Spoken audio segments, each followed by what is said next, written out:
Така, Иван, денеска навршуваат 9 години од смртта на македонската музичка легенда Тоше Проевски, кој што на денешен датум, 16 октомври 2007 година, во 6 часот и 25 минути на патот кон Нова Градишка, Хрватска, го загуби животот во тешка сообраќајна несреќа. Возилото Volkswagen Touareg,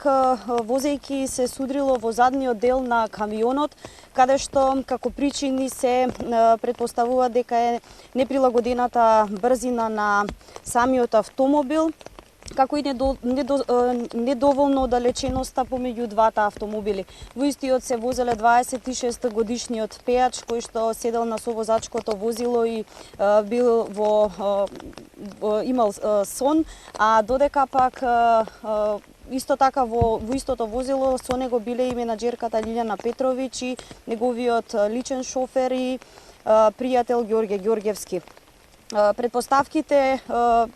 за причините на сообраќајната несреќа се уште се под неразјаснати околности, но според изјавите на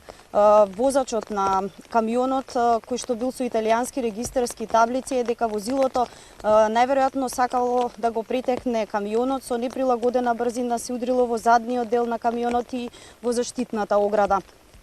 По само 2 години од овој немил настан кој што го потресе Балканот и регионот и пошироко,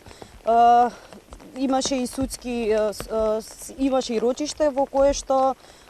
самиот возач беше осуден на 2-годишна затворска казна.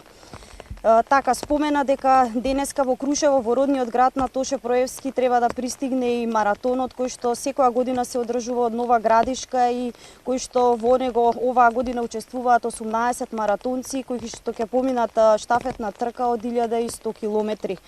Останува да го почитуваме споменот на Тоше и преку неговата песна, неговиот глас и секако оние хуманитарни акции и дела кои што ги има тој направено.